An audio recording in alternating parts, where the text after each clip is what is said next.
Right, are we rolling? We're in. We were rolling before. Oh, fucking perfect. Okay, great. Get me more shit than I'm already in.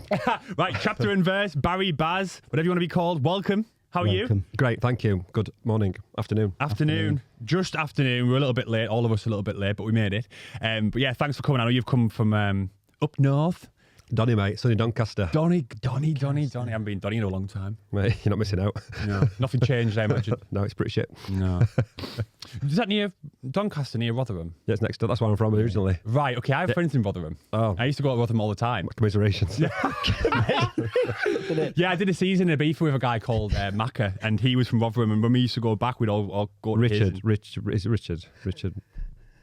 Matt, Richard. No, not him then. I'm not calling him out. Must be somebody else. but yeah, so yeah, thanks for coming down, mate. Really appreciate it. We want to always start off by kind of going into the origins of your story, but I know Pete wanted to touch on this. You talked to me on the train about you've been doing a bit of research, haven't you, on this young man? Yeah, and I'm glad that you said you did a season in Ibiza then as well, Jackie. I thought you were about to say you did a season in Rotherham. Is that what you were giggling for? Down at Liquid and Diva on the zone. Did a season in Rotherham before going to Ibiza. But anyway, yeah, thanks for coming on today's show. And for me, really, really interesting story that I came across of how things started for you. So for the first time that you touched a set of 1210s, I believe, was as far back as 2000. Yeah, that was only for probably about 2 weeks, like a couple of hours over 2 weeks. Yeah. Like my mate who I was at college with at the time had some, but he was I think he had For an Angel kind of music, all Paul Van Dyke, all the kind of old Tiesto stuff, yeah. And he showed me, said, I've got these decks, these are wicked. And I had a couple of goes, and I was pretty good at it, to be fair, over a couple of weeks. Yeah. And then kind of 3 weeks after that, I joined the army. I was gone. Yeah. Right, so how long were you in the army for then? 4.5, 5 years. Okay. Yeah. But then you didn't really have any, because, you're not just popping on after parties and stuff when you're in the army. That's pretty full on, right? None. So. And after I did that, after I was in the army, I was a traffic officer on the highways. Right? So I did 4 years doing doing that. Then I got fired from that. That's a good story, to be fair. All right, well, tell us a story then. Can you tell us a story? Yeah. Go on then. So I was a traffic officer on the highways agency, and I was decent at my job. I wanted to be a supervisor. I thought it'd be easy if I did no work. I was a supervisor. So I went to go on the supervisor training assessment thing. 2 weeks before, I met this girl at this show, this road show thing, and she was on panel, on the examining panel. Yeah. Yeah. And I managed to somehow get all the answers out of her, right? What? So I got all the answers. I got her to email me all the questions, all the answers, right? So I went to the assessment, got the assessment done, did them all, did all the answers correct. As I had everyone. You didn't even leave 2 weeks one. Later, 2 weeks later, didn't get the job, yeah? So I'm like, hang on, wait a minute. I've got a big mouth, me. I was like, hang on, wait a minute. I should have got that job. I knew all the answers. You said that? I'm taking you to tribunal. You didn't give me that. It's, it's discrimination. I'm taking you to tribunal. They were like, what are you on about? We need to check your email. That's against my public right or whatever. Private rights. Anyway, they checked my email and found that I had all answers. So they suspended her, suspended me. Oh, no. So when I got suspended, I went to Vegas. They rang me. Disciplinary, I'm sorry, I'm in Vegas. I can't make it. It's going to be a convenient time for me. Probably a couple of weeks. Inconvenient. So they got a couple of weeks. This is what it's like public service. So I've been really a dredge on the public money for some time. So I thought I'd do something different. Stop wasting taxpayers' money. I dragged it out for about 1.5 years as well, getting paid. So that takes you to 2008 then? Yeah. So what happened after that? Started a business. Yeah. So my dad lost his job.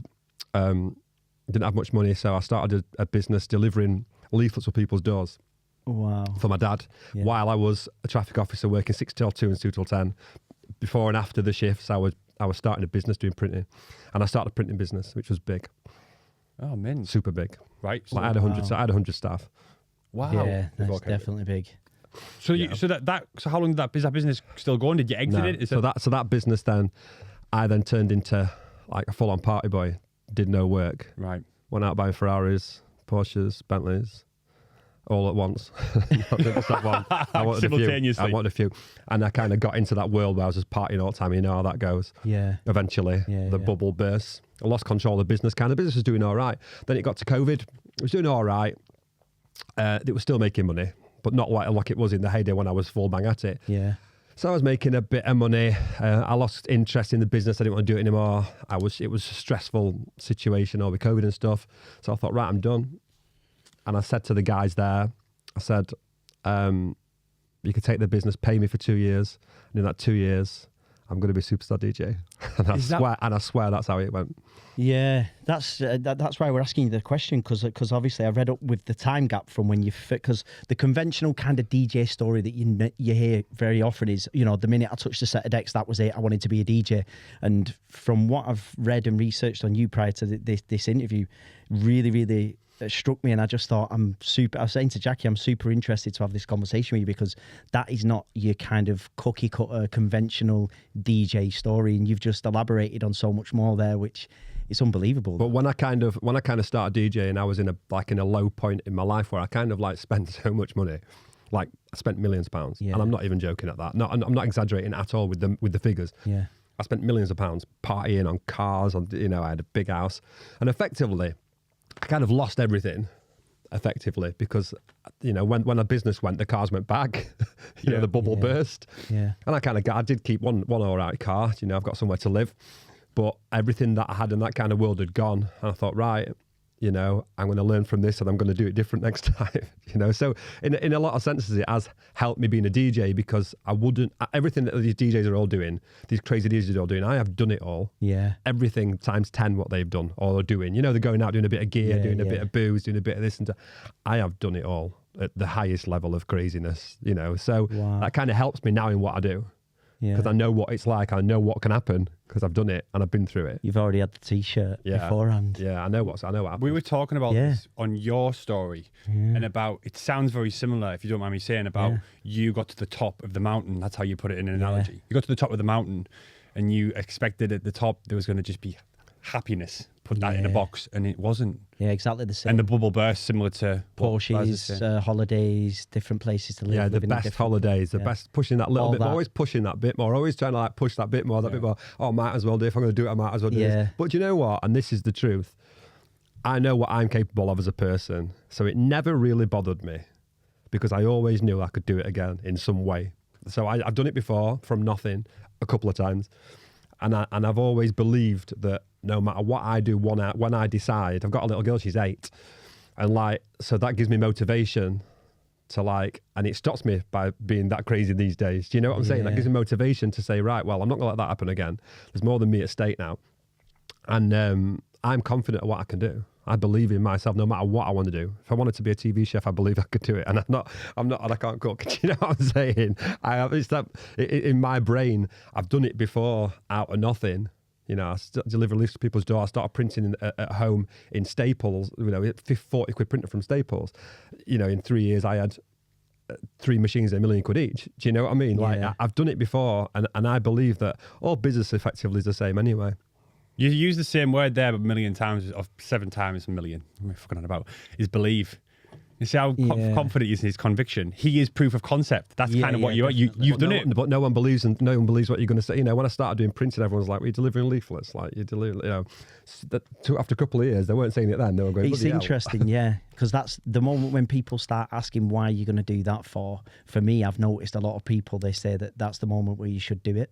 When people say don't do something, and you hear a lot of the success stories. Even Javier Mambo's, when he started Cafe Mambo in Ibiza, everybody said, "What are you doing? It's a rubbish idea," and you hear that from a lot of people. So yeah, it's interesting to hear that kind of journey in more depth. But to get to that point as well, Barry, where you've basically, because what people tend to do is they open businesses, they become very successful, the business struggles for whatever reason, whether it's personal or down to the industry you're in, but then they go on, entrepreneurs tend to go on to open another business. At that point, when you were at that crossroads, you said, I'm going to be a DJ. Like, I'll tell you what I did. I went to Ibiza with my friend Dale Nethercott, who owns a company called Organised Chaos in Sheffield and Rotherham. They do like events all over the place. Some in Ibiza sometimes. It's called Sunken, what Clooney used to be resident for. Yeah. So Dale, I went away and Dale was like, Barry, like, come on, man, like you're talented, like you're talented in a way which is like energy wise, and you're always happy and you always bring the party. And you always, you know, he said, just do something that you want to do something that you love. So I went out that night, and I looked at Eric Prydz, and I watched him. I looked at what we're doing. I was like, you know what, man, that looks easy, man. Like, this is so cool. That looks easy. Like, I could do that easily, right? So I got home, and Clooney played in Sheffield, and that's where basically I'm from. Dale went, come on, we're going to watch Clooney. So I went. Clooney got some tickets, went to watch Clooney, and saw Bibby at Sheffield, then saw him at Leeds. I see all these people like going crazy, man, and like they were loving it. I'm thinking, this looks mint. I'm going to do this. Like, so I came home. And I started a little DJ profile up called Barrier Sounds, right? I put a little barrier, my name, Barrier, in front of it. And then I was like, right, I'm a DJ now. And so obviously just go like, you're 39 years old, you're a DJ. Like, all right then, you know, you got no chance against the young people. And a lot of the people who are DJs, successful DJs, I'm not going to name them, were saying it's impossible what you're trying to do. I've been doing it for 20 years. What you're trying to do is impossible. You'll never do it. Do you think that those comments fed the... It's never been for me. I wouldn't have done it if I couldn't do it. So I believe that everything's an application of yourself. I don't believe in a talent as such. I believe in an application of yourself, and then the power of the belief like overrides everything. And someone says no, someone says it does. It assists me slightly. You know, it's quite useful to go, you know, to give them finger and like prove them wrong. But the main motivation is to prove to myself I can do it. Like they're secondary. You know, one of my favourite quotes is, thankfully, persistence is a great substitute for talent. I feel like that resonates. Consistency beats talent every time. Yeah. Consistent, and you can look at any genre you want and every person that you want. You know, the consistency of the same thing. So McDonald's is a good example. Everything's always the same. It's crap, but it's the same. Yeah. People go, you know, like, and then you're always going to find people that go if something's consistent. And if you can get consistency and you can get quality at the same time, then you can't fail. And that's how I look at it. So you've gone, you in that short space of going, I'm going to do this, to then doing it. Oh. You obviously you've been partying, you've been the club scene, so you knew what it was like, but how was that transition from doing what you were doing before, like as a punter and running the business, to then being on the road? Because obviously you're busy now, right? Well, the thing is, when my first DJ show was with Medusa. So Dale rang me and he was like, Barry, I'm going to get you on with Medusa warm up, yeah? At that point, I had not touched a set of decks or a controller, right? I said, all right, yeah, when is it? 3 weeks. I went to Bob DJ, I got a controller. I rang Manny Seymour, who's a DJ from Sheffield, local DJ, yeah? And he was like, I'll come and show you how to set it up. He come round to my house for 20 minutes, I swear, 20 minutes. And he'll tell you this himself. And I can mix in 20 minutes. I said, right, that's fine, see you later. Yeah, I had a controller which connected to Serato. And then I was playing at Cody in Sheffield before Medusa. When I went, I'd never seen a set of CDJs in my life, ever. Right? I weren't even sure where to put the USB. It didn't work for initially because I put it in middle, not in CDJs, yeah? So I plugged it in CDJ. I thought, right, I'm going to have to play here. And I played 2 hours without missing a beat. I swear to God, that's how it worked. And then they said, I'll come and play upstairs. So I went upstairs, played another 2 hours. And that was my first show with Medusa. I then got the footage from that show and sponsored it £2 a day in every country there is for specific search terms to build my fan base based on that. And that video is still on my profile. It's the first video on my profile, and it's done about 1 million views. No, about 1 million likes or something. Oh, wow. And from that, I've got 2-3 followers a day from that one. And I did that, and then that's how I rolled it out. So when I got somebody else playing one of my tunes, and I used that and sponsored that as well, whether it's Sonny Fodera, whether it were Tom and Collins, whether it were Noisy at the time or whatever. Yeah. So I used other people to grow my own fan base, basically. But in terms of the touring, so obviously being on the road is a different lifestyle than you were before. Obviously, you said you were a party boy. Well, let me tell you, when I first started touring, I was a complete lunatic, and I've paid for that. In what way?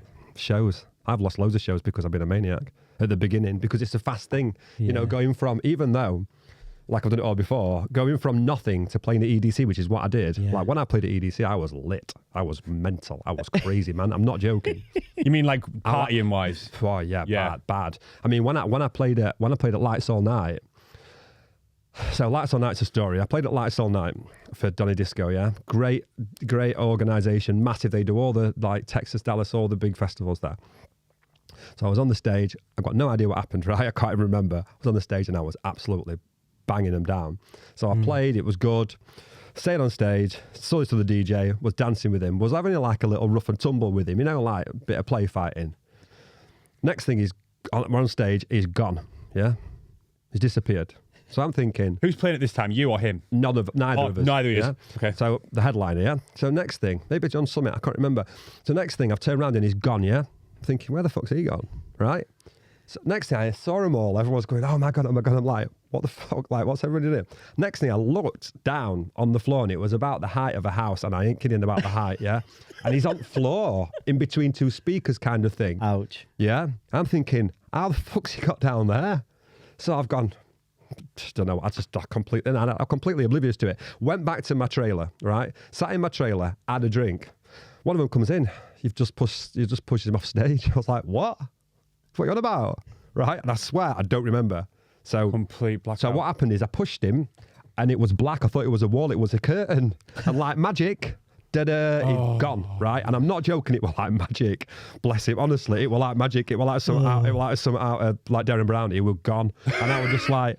And so when they come back, I was like, "Is something what?" You pushed him. I was like, and I swear to God, I don't remember it. I don't remember what I did. I don't remember him. I remember him disappearing, but I thought I remember him disappearing. That's what I remember. Smoke bomb. That like Houdini were gone. So, so after that, I didn't really know what was going on. So a day later, I got a message from my agent. What did you do last night? The promoter's not happy. You're going to get blackballed now for the next few years. So then I got blackballed. This was 3 years ago. I spoke to the DJ. We're sweet. I mean, Did he hurt himself? Well, he got married a few weeks later, so he's still alive. So that's how I look. But married in full cast. We have spoken. I've apologised a couple of times, and he has forgiven me on the face of it. Obviously, the water is muddy. He's obviously quite concerned when he sees me that he's going to get another injury. But he's a nice guy. He's a great DJ, a nice guy, and I regret getting so smashed that happened. Yeah. Because but there should have been a wall there or something there, not a curtain, because otherwise people can disappear. But that doesn't sound like you were being a nightmare though. That just sounds like a really unlucky accident. Well, once is an accident, and a number of times is more of an issue, isn't it? See, the thing is, if you're now that we're having this conversation, if you're saying I'm not exaggerating, I definitely get the feeling and know that you're not. The height of a house. That's some fall. Believe me, it was gone. Some fall. And then I went and played for Insomniac, and I was just jumping about like a lunatic. And it's just what I've always done. But in America, it's a bit different. They don't really like it. All this culture, like they say, no, go to America, go and be crazy, go off the hook, and that. Is that what they do? My crazy and their crazy are two very, very different things. No. You know what I'm saying? I know that. I've played in America quite a lot, and when you get there, you realise there's a massive difference between our party and their party. Yeah, but what you have to do is you have to learn like quick. It's cost me shows, and it's cost me made it a little bit harder for myself. But you learn, don't you? And you can only look back and reflect and say, look, I probably shouldn't have behaved like that, and but it's difficult when you.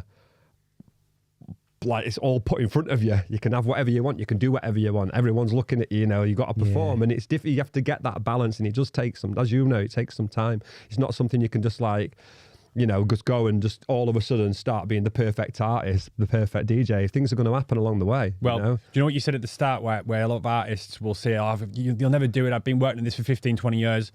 Or you've gone from nothing in the industry to the top in a very short space of time. Let's get something really clear. I don't think I've done anything yet.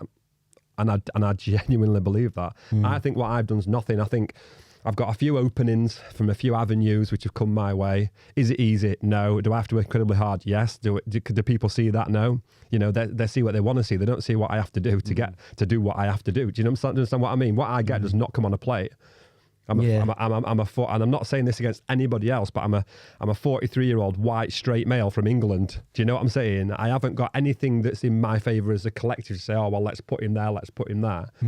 Everything that I do comes from full on graft, and I do it every day. I've released 103 songs in 4.5 years on every label that there is, to raid the fan bases, to get my fans up. Yeah, so that's elevated, because even when I read an article and an interview that you'd done, this was in 3 years. 80 or something, wasn't it? 80 releases in 3 years. So that means if you're on 110 or 115. And for me, that was one of the questions I was going to ask you. But when you've been telling me about your printing company and, coming from the army, being a traffic officer, it's very clear that kind of, you can turn your hand to anything you do, regardless of whatever it is.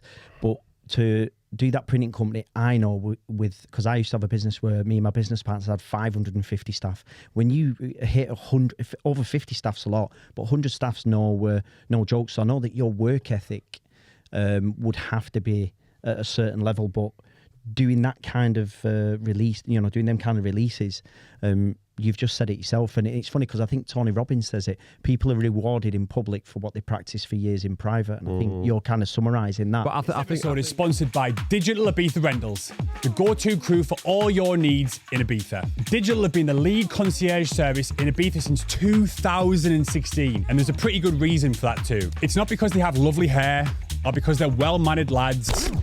Actually, why are they the best? It's in the script. They're paying us to say that. Oh.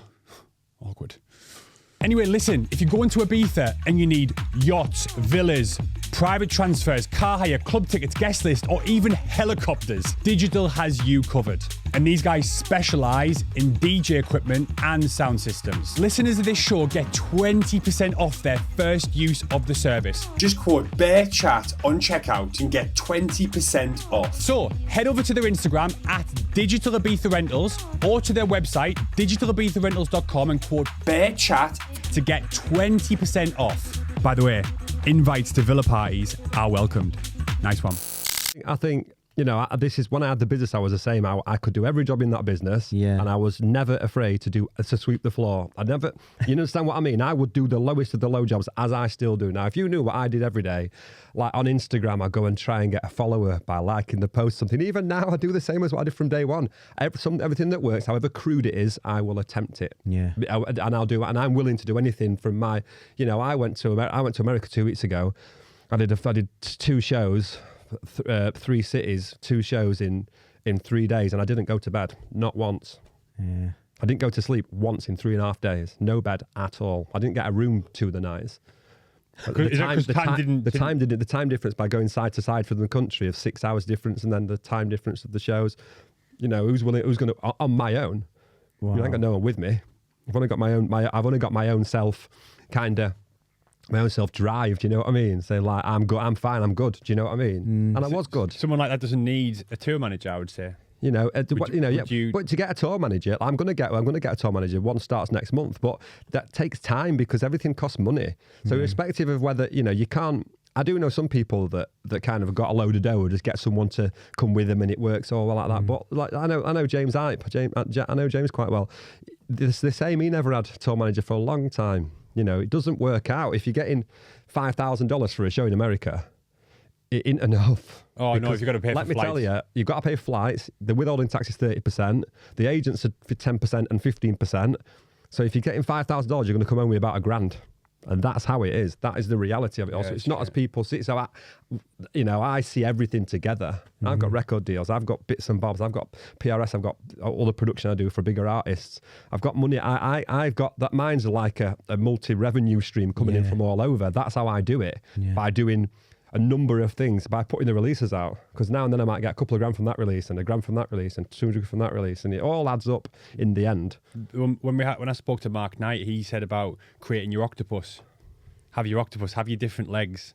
Touring's one aspect of this business, being a music business, which a lot of people don't do. But you've come from a business background, you've got business acumen, so that's obviously set you in good stead for this. But it's not. But it's all about not giving up. I get some days I just think, you know what. Is that it? Is that it? Is this it? But I genuinely believe, that everyone has their ups and downs. In those days, you have to forget about it. That's the best way to deal with it. Yeah. If you feel like that and you feel like shit, the best thing to do is forget about it for a couple of days. Then you don't feel the same all the time, do you? You'll feel different. You'll get back to. That's how I do. I don't really drink. I don't really do. When I'm at home, I don't drink at all. Yeah, that's a big thing. Just like the keeping yourself right, treating it like a business. One thing that I wanted to mention there was when you mentioned about how you always. What was I saying there? We're talking about. I've lost my train of thought. What were we talking about just there? About the touring, 3 days, stayed up, didn't sleep. Oh, it's fucking. You're getting charged. It's gone. Well, I had too much caffeine. You know, I said this before the weekend. I was like, vacant. fucking bastard. Yeah. Next question. No, but that's it. It'll come back. It's interesting that you said that though before, because listening to what you were saying, Barry, about when you first got into it, because I imagine, like, in my head, I'm conceptualizing your experience of, you know, doing what you was doing, touching some decks back in 2000, then going in the army, then being a traffic officer, passing a test, and then not getting the job, and then obviously opening your own successful business, a printing company, doing what you're doing, to then being stood on stage, playing to all these people when people said to you, well, you're not going to be a DJ, or you shouldn't do it, or whatever it is that said. So going through that party phase again. So that 3 days you just mentioned, then how did you do all that on your own? What did you do? How did you rest? I didn't. How did you balance it? I'll tell you what happened. I went to get a connecting flight to New York to go to San Fran because the time wise. So I went to New York, set off at 5 a.m. UK, got to New York at something like 3 p.m. or something. Went to San Fran, got to San Fran at midnight. Played at San Fran 3 till 5, straight to the airport at 7. Had a couple of drinks, straight to the airport at 7. Yeah. Landed at 3, played again at 5. Stayed at the party till 12. Went to the hotel. There was no hotel. I got the artist liaison at Brooklyn Mirage to get me a hotel. She tried 20 hotels. There was none because it was Memorial Weekend. They can get me a hotel, yeah? So I went, all right, then I'll go to Brooklyn and I'll go and watch Mayhem Warriors, yeah? So I went to watch Mayhem Warriors till 6. When I got a room, they said I could have one. Went back to the hotel, sorry, no room. 6 o'clock, came to 6:30, 7 o'clock. I walked around Central Park till 7:30, 7:45. 8:30, I went to cinema to watch Mad Max. Went to watch Mad Max till 11:30. Right, then went for some dinner at 12:30. Went to the airport 1:30. Flew at 7:30, and that is what happened. That in that exact time scale, and that's what I did. And I was all on my own all the time. But I'm a survivor, so I survived it, and that's what I think sometimes as an artist you've got to do. That's what I did. You know, so could you imagine you had one of them body cameras on, or them 360 cameras? But when I was in Central Park, I stood in Central Park. And like, I like to get somewhere that's safe, right? So like, I've got a nice watch and I've got a nice bag. I'm thinking it's not good for me to be in Queens, right? Yeah, 100%. Let me go somewhere that's safe. You know what I'm saying? Somewhere that's clean. You know. So I went to Central Park and I stood there looking around, I was thinking, what the fuck? Like what the fuck? Like you couldn't tell somebody this, they wouldn't believe you. You know, like this is like a crazy story. Yeah. But like sometimes you have to survive, and it's just, you know, you get on with it. I got on with it. I got home. It was a tough weekend. I knew it'd be tough, and it was a mission anyway because of the times. Because the time of the show in San Fran was early morning. The time it was a day festival in New York, so I knew it would be tight. I knew it'd be difficult. I didn't know it would be that difficult, but that's how it is. But people don't see that graft. They just see you getting, you know, you're doing really successful. You're getting this and you're getting that. Yeah. But the people at the festival knew, you know, and the people at the show knew. So it does kind of get you some respect in that regard, you know. I've got the question back. Go on. It was about when you said that I think I was bigging you up as saying something, you've gone from here to here in such a short space of time. You said, I don't think what I've done is anything, right? My view when I was at that point, I got signed to Defected in like 2016 or 17.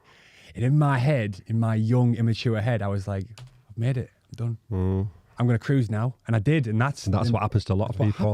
That's what happens. When you get a hit or you get a big plate like that, people do one or two things. They either do great, and they carry on and they go, right, I'm now going to invest in my music, get with good producers, get with good writers. You know, I'm going to make it now. I'm going to use this as a springboard to what I'm doing. Or they sit back and like a few, I'm not going to mention any names because that's rude, but a few people who've got undefected, with all due respect to who have been a lot bigger than you, a lot bigger songs than you've had, and who were just now nowhere because they've gone, right, I've got this, I'm getting, you know, 10 grand a quarter PRS, I'm getting my royalties at 20 grand a quarter, and I'm still getting some now, I'm still getting for 50, 60 grand a year, and I'll just go and play an odd show, and that's what a lot of them do, but that don't last forever.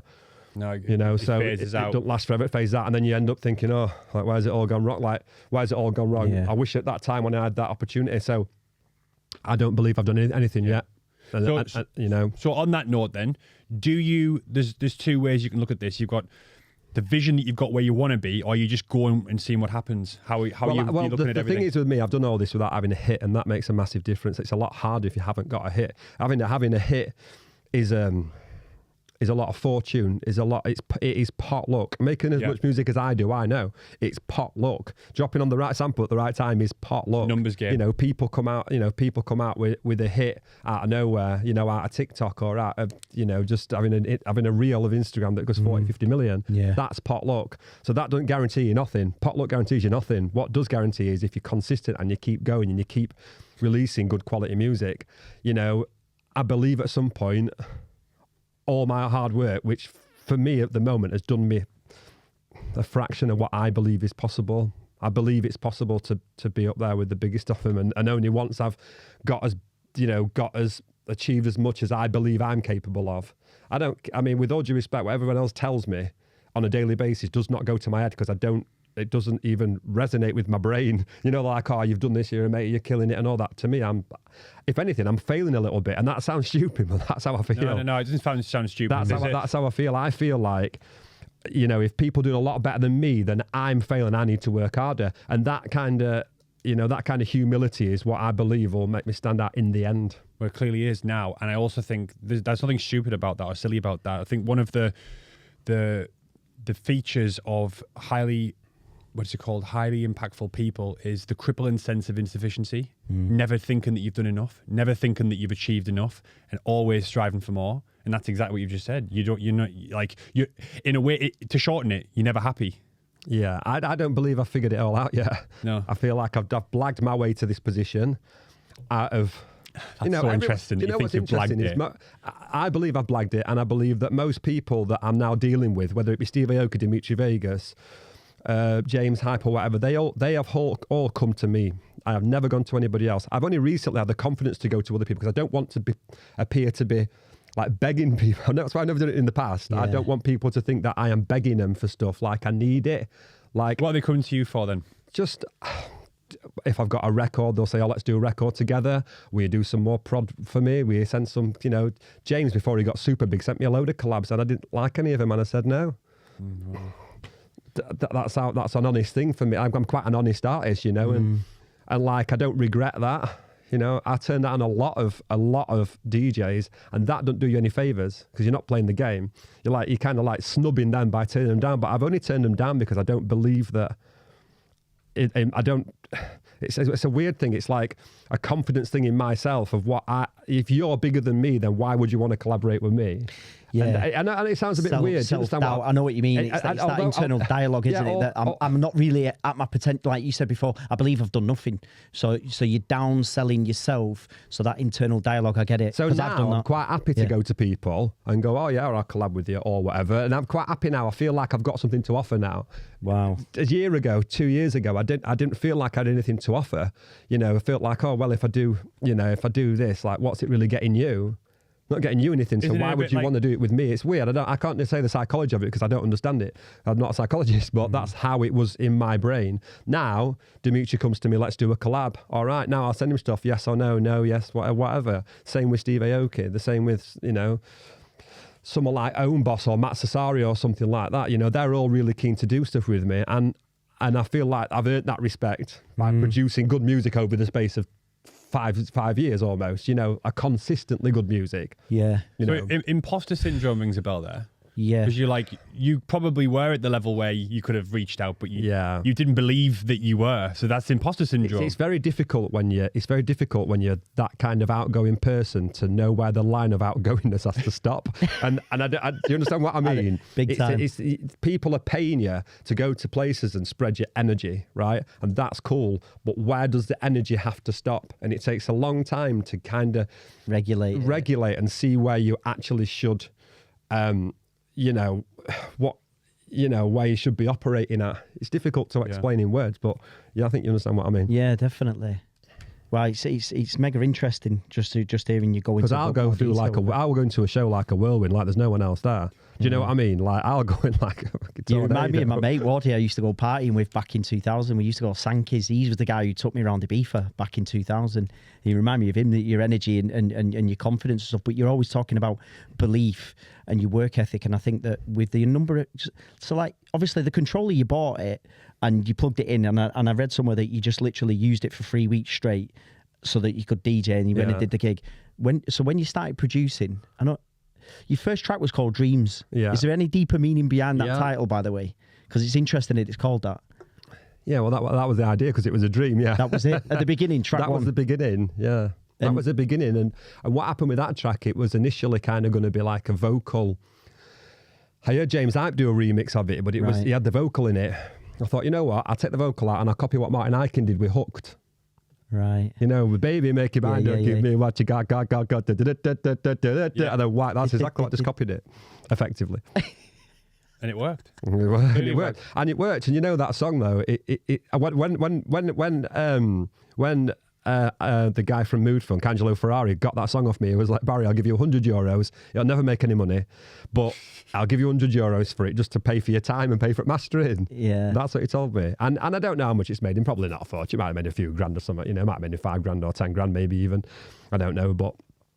You know, it got me on the map. You know, Tom and Collins played it at EDC. I then got the footage and sponsored it for £2 a day. It's unbelievable. These little snippets are really helpful. This is what I was going to say about like advice for artists. The big trick on Instagram is this, right? Go on. The big trick on Instagram is this, and I used to keep this to myself because I was always like, telling everybody else. The trick is this: never ever sponsor anything more than £3 a day, and never ever sponsor a generic word like music or house music or tech house music. Always do something really specific because Instagram and Meta will link the words together anyway. So the more accurate it is, it works basically fundamentally the same as Google AdWords did. When I used to do my business, I use it all the time. Yeah. Fundamentally, the algorithm works the same as Google AdWords, or the same as, it's similar to SEO effectively, search engine optimization. Yeah. It works a similar way. So what you do is you point the money towards specific. So I'd go for like Lollapuzzoola or Paracazoo or whatever you call it, and then Tomorrowland, and I'd just put Chile, and specifically for Chile. So I'd nail those people in Chile, and I'd get the low-hanging fruit. Get the low-hanging fruit first. Go around the world, get the low-hanging fruit. Yeah. And then build your fan base of loads and loads and loads of DJs. Instagram then looks at your page. It's relevant because it's got loads of DJs on it and they're all to do with music and it all links that way. That's how James Hype's done it as well. You know, that's why James Hype's got a page called James Hype Clips. Oh, I've seen people do that. Where he uploads clips to it and then basically filters through 3 or 4 or 5 of his. So as soon as he puts a post up, he then shares them all to each, likes them all, shares them all, sends them all, and then, you know, that's how he does it. He links all this. That is very similar to doing old blogs and the old way SEO used to work. Yeah. Science Google AdWords. There's a science behind it, isn't there? Really? Yeah, technology spiders and stuff that go out. Exactly and the same. Yeah. It's exactly the same. Yeah, I believe. It's. I never even expected you to kind of put it in that format of how you did it when you were saying £2 a day and you were just literally. But what you need to do is get 5 or 6 or 7 of them and sponsor them all £2 or £3 a day. If you sponsor them £20 a day, it won't work. I don't know why. I can't tell you why. I can just tell you. And then what you need to do, you've got to put the time in. What you've got to do is when one of them likes your post, you've got to go and like one of their posts and not follow them, and then they'll follow you back 9 times out of 10. And the bigger you get, the more they follow you back. We need to have a chat about we have a chat about us. Yeah. That's how you do it, but it's very time consuming. But I still do it now. Well, I believe that you should never go away from the way you did it in the first place. So whenever I feel like I'm not getting no ass, just say, right, let me start from scratch again and go back to where I were. Wow. And that's it kind of shines a light on why you're doing what you're doing even more now, us having this conversation, because I can see keywords that are popping out to me as you're talking is belief and obviously the hard work that you have. And I remember reading somewhere as well where you said you miss 100% of the shots you don't take. Yeah. I think you mentioned that. And I know Michael Jordan said he had to miss 3,000 shots before he gets it. The fact of the matter is when you're making tunes and you're getting tunes, it is a numbers game. I've got 500 tunes that are unsigned that are finished. More, 600 tunes maybe. Wow. That are finished to a good quality standard. The fact of the matter is not everything's going to work, but they don't make any difference because I keep going no matter what. And I might get 1 in 20 that's good, you know. And some of the music that I see put out is crap. The majority of is not good. Like that I listen to it and it's not good. So, you know, some people look at like Noizu, like Max Styler, you know, they're good artists and music's good and they're consistently good, which is why they're doing well. You know, other artists I look at, I just think, this is all like staged, you know what I mean? They've had one tune and then they're putting in loads of different writers at loads of different times, so there's no consistency in the brand. Right. You know, when there's no consistency in your brand, you're not going to win in the long run. It's like McDonald's start selling chicken fried rice. or noodles. No one's going to go and buy it from her. You're not going to buy chicken tikka from McDonald's here. And that's how it is. Exactly the same as that. Well, like you said earlier as well, the repetition in it, keeping doing something relentlessly. And it's like, sorry to McDonald's if anyone's listening, but McDonald's are selling shit, but selling it really good. But it's the sound becomes very mundane to you. So you end up hating it until you get your head around it. So you have to prepare to go through that barrier of hate for yourself and your music. Yeah. Thinking, I'm sick of this music. I've got 500, 600, 700 tunes. Yeah. I'm sick of it. I'm sick of hearing it. I know what it's all going to sound like. It all sounds the same to me. You've got to get used to the fact that a lot of it does sound the same and a lot of it is very generic, but that's what people want and that's what people listen to. And when I was going through I've been through all the stages by, tech house and going, right, I'm going to make some progressive stuff and then I'm going to make some stuff. And although it's all right and it's reasonable, it don't work. It don't work. My fan base likes me for me. My fan base is based on the sound that I created, which is chapter and verse. Yeah. Stay to what you know and try and develop that. That's a sticky wicket. That's a line that you've got to try and keep between keeping your same style but yet evolving your sound. It's very difficult. You've got to know where, to stop.